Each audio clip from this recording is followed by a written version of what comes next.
Hey everyone, it's Matt from Reef Underground. Today we're at Karen and David's Red Sea Aquarium. What size is it? The 1000? 1000. 1000? How long has this been set up for?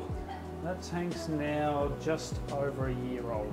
So, Wow. so that's one year ago we did a tank transfer from a Red Sea 425, which we got to the point of overstocked within a year as well. So yeah, we've been basically reefing now for just over 2 years. It's a pretty impressive effort for, I know you said it's transferred, but for a 1-year-old aquarium. Yep. Yeah. No, it's definitely been a lot of trial and error. And a lot of the stuff added on over time is to make maintenance easier, less hands-on. And first edition you can see over here, for instance, is the Reef Can 40 hooked up to the ATO system, but there's a lot of that going on all over the place. What's the oldest coral in the tank? Geez, it'd probably be the blue stag at the top that started off. Oh yeah. Literally started off as a frag that was, I'd say, probably a 2 centimetre piece of coral, but it's pretty much survived through close to tank crashes, high nitrates, high just about everything, and it's managed to live through it. So it's been pretty hardy. We'll take a look at the different equipment on here as well. There's the two outside ones are 160s, and the 2 middle ones are 90s. Okay. And this really gives it a nice balanced look. I might have to take your settings so mine look like this. Yeah, no, it's good. The light across the whole tank seems to work. Yeah. So, and it is definitely a mixed reef. You can see the amount of different SPS up higher, and then down low we've got all sorts of low light corals like the trackies. We've got some Sinarina. The Gonnies just seem happy everywhere. We've got a nice collection of ricks and mushrooms down here. Got some fancy bounce Redactus here, Scully frags. You were mentioning that one thing you're not successful on all the time is a torch. yeah, torches is one thing that I'm going to say we've probably gone through half a dozen torches, and it's the last surviving one. So we're not quite sure what we don't quite get right in the tank for torches. Got some nice Zoas. You got my couple of favourites here, the Oda Chaos, Purple Monster, and the Rastas. And so what dosing systems are you using on the Red Sea Aquarium? The doses is we've got 2 4-channel Red Sea doses that are just inside the cupboard door. Red Sea slide out cupboard. Very nice. All the good old Voss bottles. Are they hard to find, or? They are now, but I think I ordered like 2 slabs of water from somewhere. Yeah, right. To get them. It was a healthy week. Yeah, so I never drank so much sparkling water just to get through it. Yep. Yeah, so your Red Sea doses, all color coded there. Then you've got your T controller, and that goes. Does a chiller go into that as well?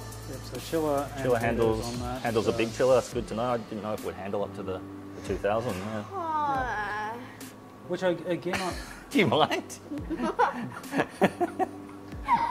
got to be part of the show. Yeah. So I think with the chiller, we've had issues with heaters before. So with have a power spike or a power out, next thing you know you're trying to boil water. Yeah. Where I think those are a great fail-safe. And if they fail, they stay on or they go off. It's one or the other. Yeah. This one here we have stay on. Yep. So that's where in the end, I actually think they're a cheap thing to put on your tank.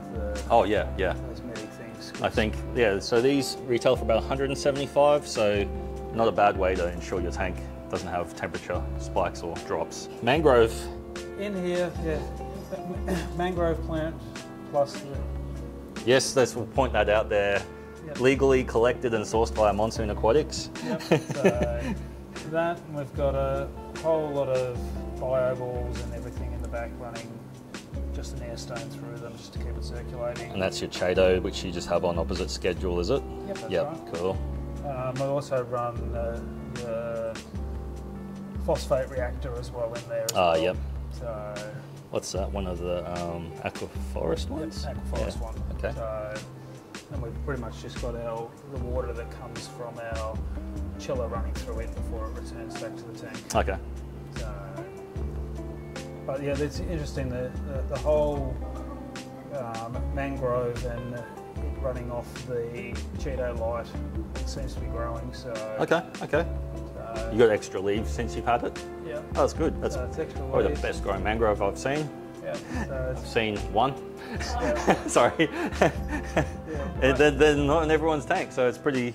I mean, I didn't think of that setup. That's genius. Making use of the old Red Sea stuff you had sitting around too. What cup can we possibly put this in? This side we've got fairly packed. Okay. There's no more space for any more media in there, which is funny because when we first started out in the hobby, it was, geez, what's the point of this media stuff? I think we bought a couple of blocks. Right. Wondered why we had high nitrates and high everything else. Yes. And now I look at it and go, give me some more space in the sump and I'll put some more media in. Okay. So, And you don't favour anything in particular by the looks of it? You just go a bit of everything?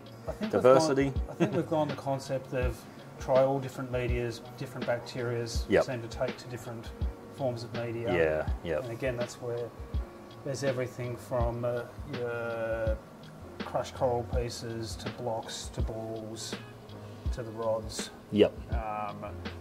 Pretty much have a fairly broad spectrum of what's in there. So, Okay, and then equipment-wise, obviously you got the Reef Mat 1200 there doing really well. yeah, and then you've got the CO2 reactor, which is one of the Octo ones in there as well. We've modified our reactor to have like a water catcher on it. That way, when the skimmer, if it overflows or it gets too full, it doesn't start sucking the skim mate into the reactor. Okay. And these came with the Octo as part of it, the silencer, and to pretty much just plumb it through. And pretty much everything in there is original. Oh, very good. Runs a Vectra L2 pump for the main tank. And you just were mentioning before we filmed that you're very impressed by the Octo skimmer. Yeah, definitely. So like just for something that from minute one has always skimmed well. It didn't have a break-in period or anything like that. Yep. So, and like I said, I'm going to say the consistency of the skim mate that comes out of there, it's constantly black. So, That's good.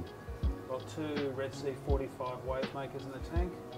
And we also have the MP40 as well in the back, as well as one of the AI, maybe a 7. So, What do you find is the easiest wave maker to clean and the most difficult?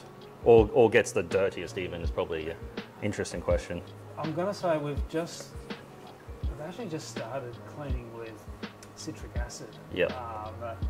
And that stuff's brilliant for cleaning, but I still say that probably the easiest is the MP40 for how far it cools down. Yeah. Now we're cleaning in citric acid, the Red Sea 45s, they seem to be a lot easier to clean now. So that's probably the big change for cleaning now is just the use of the citric acid. Yep.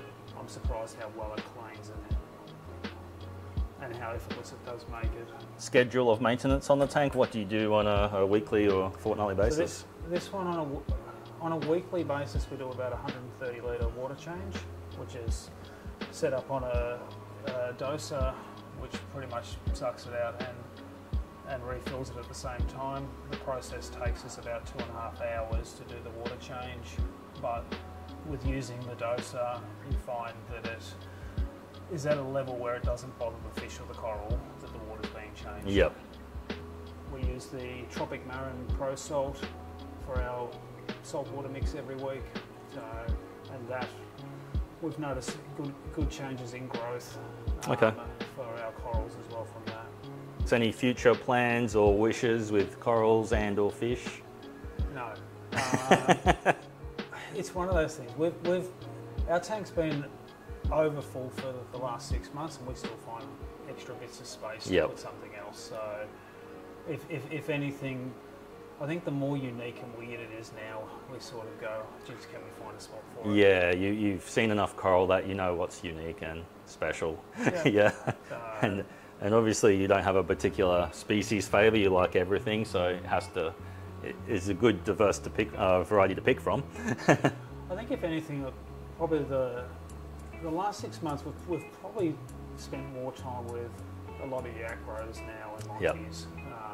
Now we've got them growing well. You sort of thinking to yourself, well, how big can they grow in the tank? So definitely rewarding seeing all the Yakros and monkeys growing. But then also the same with the Gonias. It's always pretty happy coral to look at. Yeah. Any good advice for maybe the people that are getting their first reef tank you can pass on? Get lots of media. Okay. Lots of media from minute one. I think a lot of it is just be patient. So I think you can rush into things too quickly. And we did the same at the start. We've had tanks crash and things like that. And you've gone, oh well, we were in too much of a hurry to put fish in, too much of a hurry to put coral in. It's hard when you're excited and you're new into the hobby, but it is, patience is a good trait. One of those things. Find a shop that you're really happy with the advice that they give. Because again, over the years we've had a lot of conflicting stories on different corals and things like that. And now you look at it and go, all right, find someone that's been in the hobby a while and actually understands what the corals are. I wish I could help you with that. Finding the right place, anyway. And I'll even say one of our best things that we ever bought was the phosphate reactor. For a long time, we fought nitrates, we fought phosphates. You think of how much easier it would have been if you had a reactor in day one, rather than I've got to put this in now and then come back from that. It's Even the amount of coral we've lost over the time because of it. And all we've got, a lot of shops just say to you, water change, water change, water change, water change. Mate, phosphates and that, you're not pulling that out with water change. No. If they would have just said, hey, it's going to be cheap, it's a $120 phosphate reactor, you go, this is one of the cheapest things we've bought. And made a huge difference. Well, thank you very much for giving us a tour of your aquarium. Thanks very much for your time. That's cool, mate. Oh, finally. See? You just gotta play it cool. Now you'll have a friend now. To be, you were mine, I was yours. Take me back. Hello. Yeah, I did ask.